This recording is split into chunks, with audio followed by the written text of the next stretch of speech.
നമസ്കാരം. എന്താണ് autism? Autism എന്നത് ഒരു ന്യൂറോ ഡെവലപ്മെന്റൽ ഡിസോർഡറാണ്.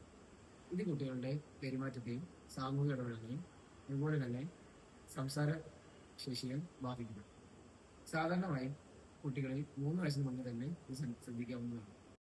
ഓട്ടിസം ബാധിച്ച കുട്ടികൾ പൊതുവായി കാണപ്പെടുന്ന ലക്ഷണങ്ങൾ: സംസാരത്തിൽ വൈകുക അഥവാ ഡെലിയർ സ്പീച്ച്, കണ്ണിൽ കണ്ണ് നോക്കാതിരിക്കുക, സാമൂഹിക അകലം അഥവാ സാമൂഹിക ഇടപെടൽ കുറയുക, ശബ്ദം, വെളിച്ചം തുടങ്ങിയവയോട് അതിയായ പ്രതികരണം ഉണ്ടാകുക, ഒരേ കാര്യങ്ങൾ തന്നെ വീണ്ടും വീണ്ടും ആവർത്തിച്ച് ചെയ്യുക തുടങ്ങിയവയൊക്കെയുണ്ട്. ഓട്ടിസം ബാധിച്ച കുട്ടികൾ കാണപ്പെടുന്ന ബന്ധപരമായ പ്രശ്നങ്ങൾ: കുട്ടികൾ കൂടുതലും ഓറൽ ഹൈജീൻ മോശം, അത് പല്ല് തേക്കാനുള്ള ബുദ്ധിമുട്ട് കൊണ്ടും അതുമൂലം കൂടുതൽ ഗന്ധക്ഷയം ഉണ്ടാവുകയും ചെയ്യും. പല്ല് ചുരണ്ടൽ അഥവാ ബ്രക്സിസം, ടങ് ട്രസ്റ്റിംഗ്, തം സക്കിംഗ് പൊതുവായ ഓറൽ ഹാബിറ്റ്സിൽ ഈ കുട്ടികൾ കാണപ്പെടുന്നതാണ്. അതുകൊണ്ട് തന്നെ ഈ കുട്ടികൾക്ക് ഭയവും ആൻസിറ്റിയും കൂടുതലായതിനാൽ അവർ ഡെന്റൽ ട്രീറ്റ്മെന്റ് എടുക്കുന്നതിന് വിസമ്മതിക്കുകയും ചെയ്യും.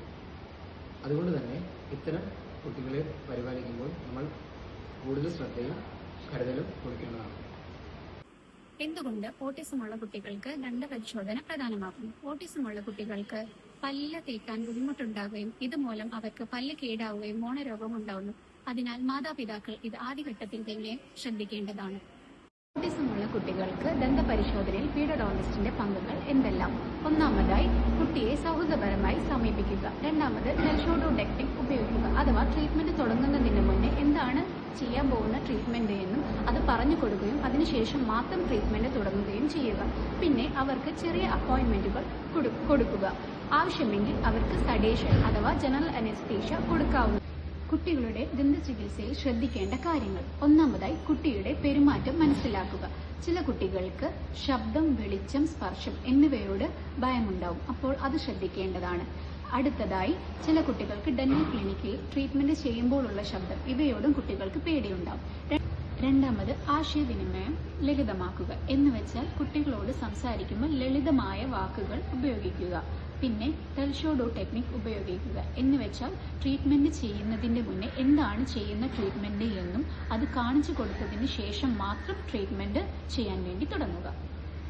മൂന്നാമത്, പരിചിതമായ അന്തരീക്ഷം സൃഷ്ടിക്കുക. എന്നുവെച്ചാൽ കുട്ടികൾക്ക് ഇഷ്ടമുള്ള കളിപ്പാട്ടം ക്ലിനിക്കിലോട്ട് കൊണ്ടുവരാൻ സമ്മതിക്കുക. രണ്ടാമതായി, ആദ്യ സന്ദർശനം വെറും പരിചയപ്പെടുത്തലായി മാത്രം നടത്താവുന്നതാണ്. നാലാമത്തത്, സമയക്രമീകരണം. എന്നുവെച്ചാൽ കുട്ടികൾക്ക് ചെറിയ അപ്പോയിന്റ്മെന്റുകൾ മാത്രം കൊടുക്കുക. പിന്നെ അപ്പോയിന്റ്മെന്റ് കൊടുക്കുമ്പോൾ രാവിലെ തന്നെ കൊടുക്കാൻ നോക്കുക. കാരണം ഈ സമയത്തായിരിക്കും അവർ ശാന്തമായി ഇരിക്കുക. അഞ്ചാമത്തത്, മാതാപിതാക്കളുടെ പങ്ക്. കുട്ടിയുടെ സ്വഭാവം, ഭയം, ഇഷ്ടം എന്നിവ മാതാപിതാക്കൾ ഡോക്ടറോട് വിശദീകരിക്കേണ്ടതാണ്. ചിലപ്പോൾ മാതാപിതാക്കൾ അടുത്തിരിക്കുന്നത് കുട്ടികൾക്ക് ആശ്വാസമുണ്ടാക്കാം. ഓട്ടിസമുള്ള കുട്ടികളിൽ ദന്തചികിത്സ ചെയ്യുമ്പോൾ ഡോക്ടർ നേരിടുന്ന വെല്ലുവിളികൾ എന്തൊക്കെയാണ്? ഓട്ടിസമുള്ള കുട്ടികളിൽ ലൈറ്റിനോടും ശബ്ദത്തോടും സ്പർശനത്തോടും കൂടുതലായി റെസ്പോണ്ട് ചെയ്യുന്നത് കൊണ്ട് തന്നെ ഇത് അവർ അസ്വസ്ഥരാവുകയും അത് ട്രീറ്റ്മെന്റിന് ബുദ്ധിമുട്ടാവുകയും ചെയ്യുന്നുണ്ട്.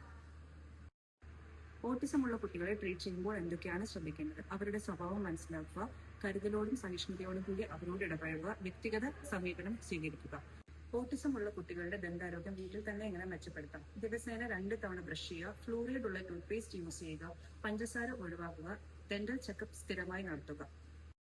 ഓട്ടിസമുള്ള കുട്ടികളിൽ ദന്തചികിത്സയിൽ ഉണ്ടാകുന്ന ബുദ്ധിമുട്ടുകൾ പരിഹരിക്കാനുള്ള മാർഗങ്ങൾ: കുട്ടിയെ മുൻകൂട്ടി തയ്യാറെടുക്കുക. ടെൽഷോഡോ ടെക്നിക് ഉപയോഗിക്കുക. ടെൽഷോഡോ ടെക്നിക് എന്നാൽ കുട്ടിയെ ആദ്യം പറഞ്ഞു മനസ്സിലാക്കുക, പിന്നെ പ്രവർത്തന രീതി കാണിച്ചു കൊടുക്കുക, പിന്നെ സ്ലോലി ഈ പ്രൊസീജിയർ അവരിൽ അഡാപ്റ്റ് ചെയ്യുക. ചുരുങ്ങിയ സമയത്തെ സന്ദർശനങ്ങൾ, മാതാപിതാക്കളുടെ സഹകരണം, പോസിറ്റീവ് റീഎൻഫോഴ്സ്മെന്റ്, ആവശ്യമുണ്ടെങ്കിൽ സെഡേഷൻസ് അഥവാ ജനറൽ അനസ്തീഷ്യ നൽകാവുന്നതാണ്. ഓട്ടിസമുള്ള കുട്ടികൾ വ്യത്യസ്തരല്ല. അവരെ മനസ്സിലാക്കുകയും പരിഗണിക്കുകയുമാണ് വേണ്ടത്. നമ്മളെല്ലാവരും ചേർന്ന് അവരെ പരിഗണിക്കുകയും മനസ്സിലാക്കുകയും ചെയ്താൽ ഭാവിയിൽ ആരോഗ്യമുള്ള ജീവിതം അവർക്ക് നയിക്കാൻ പറ്റും.